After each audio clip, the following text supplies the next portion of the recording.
तरुणाई सतत अपग्रेड होत असते, त्यांच्यामध्ये कधी कोणती क्रेज येईल हे सांगता येत नाही।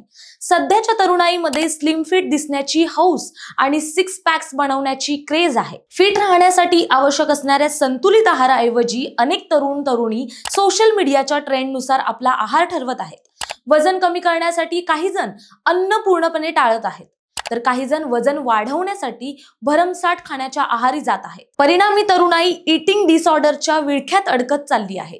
नमस्कार, मी प्राची शिरकर, आपण पाहत आहात प्रहार न्यूज लाईव्ह। काही तरुण वजन कमी करण्यासाठी उपाशी राहतात, तर काही जण बॉडी करण्यासाठी कोणत्याही तज्ञाच्या सल्ल्याशिवाय प्रोटीन पावडर व जेवणाचा अतिरेक करतात। हा सारा प्रकार ईटिंग डिसऑर्डरची सुरुवात।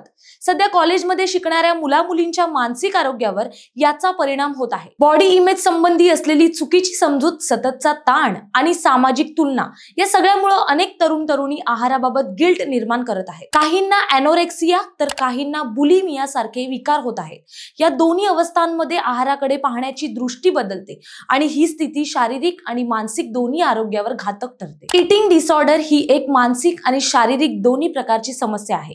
यात व्यक्तीच्या खाण्याच्या सवयींमध्ये टोकाचे बदल दिसून येतात। काही जण अन्न पूर्णपणे नाकारतात, खूप खाल्ल्यानंतर जाणून बुजून उलटी करतात, तर काही वेळा गरजेपेक्षा जास्त अन्न घेतलं जातं, पण त्यानंतर त्याबद्दल मनात अपराधी भावना येते।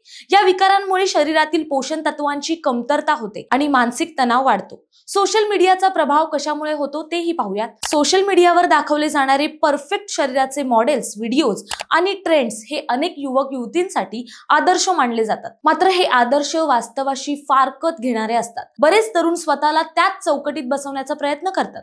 यामध्ये त्यांना कोणत्याही तज्ञाचा सल्ला न घेता स्वतःचे डाएट ठरवण्याची प्रवृत्ती वाढते। परिणामी शारीरिक आरोग्यावर परिणाम तर होतोच, पण आत्मभान गमावण्याचा आणि मानसिक आजारांकडे झुकण्याचा धोका वाढतो। तुम्हाला काय वाटतं हे कमेंट्स मध्ये नक्की कळवा आणि अशाच नवनवीन व्हिडिओ पाहण्यासाठी प्रहार न्यूज लाईव्ह चॅनलला लाईक, शेअर आणि सबस्क्राईब करायला विसरू नका। धन्यवाद।